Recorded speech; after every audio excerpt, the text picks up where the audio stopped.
Buenos días y bienvenidos a esta nueva entrevista del Instituto Político para la Libertad.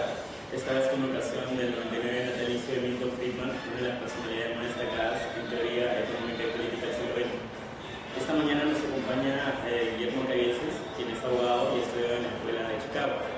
Guillermo, un poco para entender el legado de Milton Friedman, quisiera que nos expliques más o menos por qué es tan importante Milton Friedman, aparte del tema del premio Nobel de Economía. Bueno, Milton Friedman es sin duda, para el liberalismo y para la teoría económica, uno de los exponentes más importantes que ha tenido el mundo. Friedman encabezó lo que se denomina la Escuela de Chicago, que es una escuela económica que promueve las medidas del libre mercado, en un momento muy duro del mundo, en donde no había caído el muro de Berlín y todavía se creía en las bondades del modelo de la Unión Soviético, y en donde en el resto de Occidente se aplicaban políticas keynesianas. Es así que Milton Friedman, al agarrar una lucha en solitario contra el keynesianismo, se convirtió en la figura más emblemática de las políticas del libre mercado. Friedman es tan importante para los liberales y para la teoría económica, principalmente porque se trata de un tipo sumamente polifacético. Milton Friedman tiene trabajos académicos de suma importancia, como una historia monetaria de los Estados Unidos que escribe con Alan Schwartz, o teoría del consumo, y de otro lado tiene trabajos de políticas públicas accesibles a todo el mundo, como Capitalismo y Libertad, publicada en 1962, que fue una suerte de bestseller posteriormente, o Libre para elegir. Hizo una serie de televisión en los años 80, en donde explicaba las bondades del libre mercado. Fue asesor de algunos presidentes en Estados Unidos, bueno, en realidad fue asesor de Reagan, tuvo un pleito con Nixon por temas impositivos, y además de eso asesoró a un candidato previo de los republicanos en los 60 que compitió contra Kennedy. Entonces fue una figura polifacética, participó de la vida académica, de la vida política, de la vida de las políticas públicas, dedicó gran parte de su vida a promover el liberalismo mediante diversas conferencias en todo el mundo, y es por eso que Milton Friedman representa lo que creo yo es la tradición liberal más influyente en lo que va de la historia reciente. ¿Cuál era la diferencia básica entre Friedman y Keynes, que en ese entonces era la teoría económica imperante? Keynes no era un economista de formación, Keynes era estadista y un hombre muy culto. Hayek refiere que él era probablemente el mejor conversador con el que había tenido ocasión de cruzarse. Keynes propone una intervención activa del gobierno en la economía, porque de cierta manera es un hijo de su tiempo. Él experimenta la crisis del 29 y a raíz de esa crisis él niega las bondades de una mano invisible que puede arreglar el mercado, ¿no es cierto? Más tarde algún otro economista se referiría a que la mano invisible de Adam Smith no es nada sin la mano visible de Keynes. Y la lógica keynesiana es que en periodos recesivos de la economía, en épocas de crisis, lo que debe hacerse es incrementar el gasto público, emitir papel moneda, en general que el Estado intervenga para reactivar la economía. El problema de ese tipo de políticas es que luego no hay forma de salir de ellas. Lo estamos viendo hoy en día con Estados Unidos, que sigue incrementando su nivel de deuda, ¿no es cierto? Porque la única fuente de ingresos que tiene el Estado son los impuestos. Entonces, en algún momento van a tener que ver cómo pagan la deuda mediante más impuestos.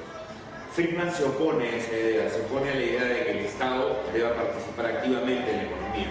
Además, Friedman tiene una gran discrepancia con Keynes.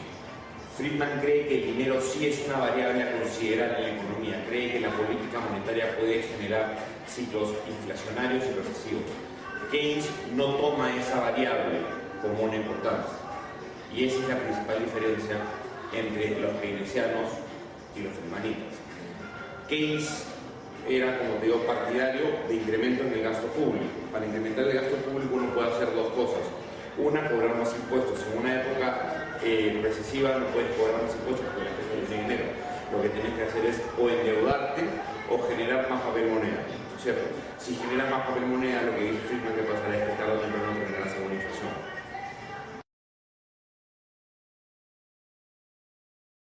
Justamente por su teoría monetarista, Friedman gana el premio Nobel en el 76. Friedman gana el premio Nobel en el 76, que resulta ser una fecha histórica porque era el bicentenario de los Estados Unidos y era el bicentenario de la publicación de La riqueza de las naciones de Adam Smith, que es curiosamente el padre intelectual de Milton Friedman. Entonces fue un año fantástico para que Milton Friedman gane el premio Nobel, pero no solamente lo gana por eso, lo gana por su trabajo acerca de la teoría del consumo, lo gana por sus trabajos acerca de la historia monetaria y de la importancia de la política monetaria en determinar los ciclos recesivos y las estaciones en la economía. Libertad para elegir es un libro más popular, pero creo que es un libro más notorio, es Capitalismo y Libertad. Y la noción que tiene Friedman de la igualdad es probablemente la... Friedman fue muy amigo de Hayek. Hayek estuvo en el departamento de Chicago de teoría del conocimiento. En Chicago hay un comité que se llama el Committee of Social Thought, que es el comité de pensamiento económico. Y ahí Hayek y Friedman hicieron estrechos lazos. Y entonces yo creo que hay una gran influencia del pensamiento hayekiano en Friedman. Y la igualdad que Friedman reclama como un defensor de las reglas es solamente la igualdad ante la ley. La igualdad y la libertad, y en esto Friedman, como digo, tiene una gran influencia hayekiana. De hecho, Capitalismo y Libertad se publica en 1962, que es el mismo año que Hayek parte de Chicago para Alemania. Hayek está 12 años en Chicago. Y la idea friedmanita de la libertad y de la igualdad es que si uno quiere igualar a la gente, necesariamente tiene que restringir su libertad. Porque si los seres humanos somos naturalmente libres, naturalmente propenderemos a las diferencias. Y entonces, lo único que tenemos que asegurar es que todos seamos iguales ante la ley. Hay una fundación que se llama The Milton and Rose Friedman Foundation que lo que hace es justamente promover esta idea de los vouchers educativos, que es curiosamente muy criticada por los austríacos y los libertarios. Ellos sostienen que el Estado no debería por qué subvencionar a nadie, y hay una diferencia ahí también entre los austríacos y los de Chicago, que es un matiz moral. Moralmente yo no tendría por qué eso, con los austríacos, subvencionar la educación de nadie. Milton Friedman por eso es más pragmático y lo que hace es decir, ya que tenemos un sistema en donde la gente no va a tolerar una educación completamente privada sin ningún tipo de subvención, la forma menos nociva de hacerlo y la mejor forma de hacerlo es en ese mundo real. Lograr que la gente elija a dónde quiere que sus hijos estudien y lograr que haya competencia entre los centros educativos, sean públicos o sean privados.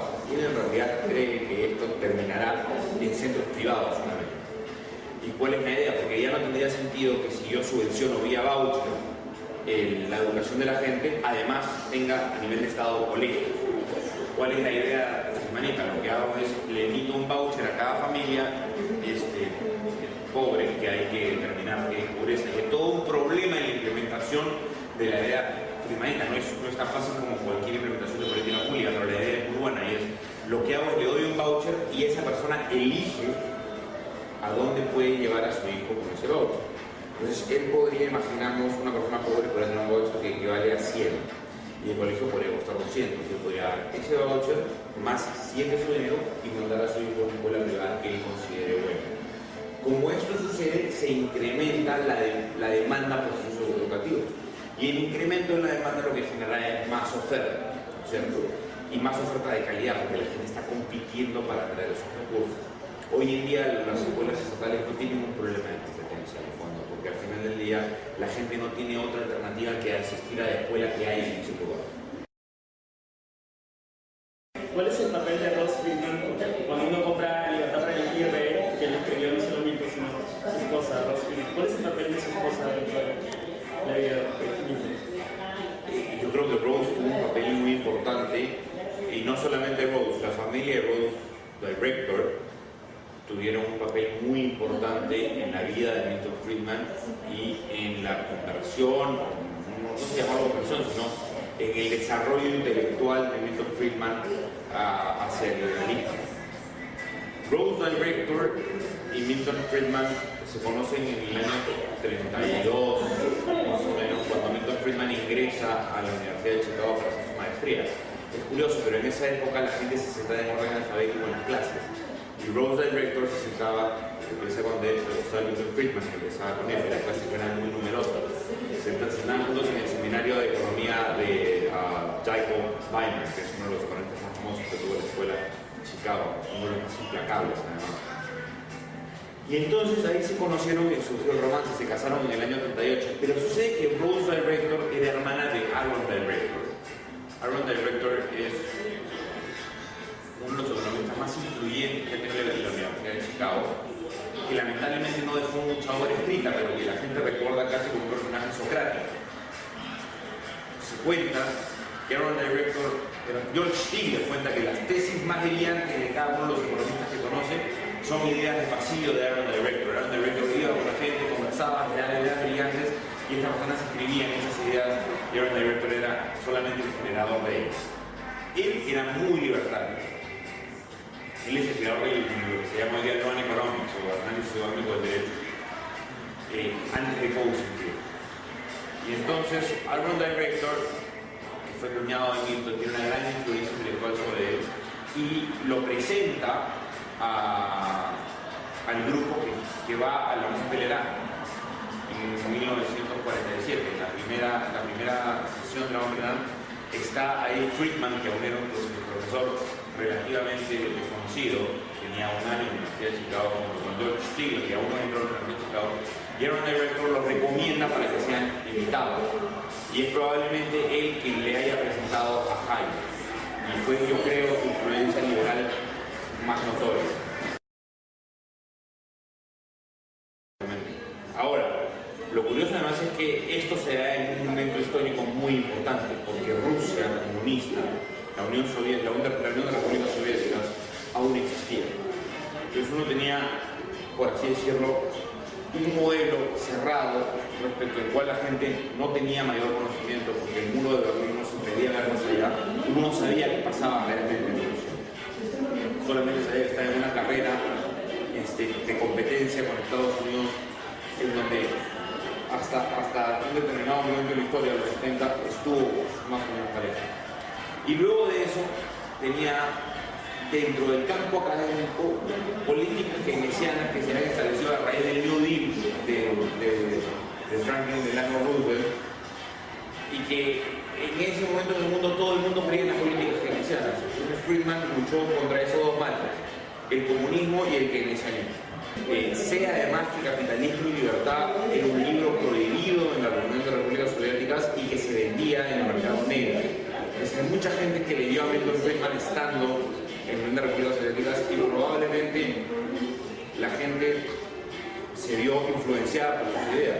Donde tuvo una gran influencia en China, en la liberalización económica de China. Visitó China muchas veces, 6 o 7. Y pudo ver la evolución de los chinos hacia lo que hoy día son una potencia mundial. Sin embargo, ahí aún no se ha dado, y creo que por factores culturales distintos, esta situación en donde la libertad económica que hay de manera restringida en China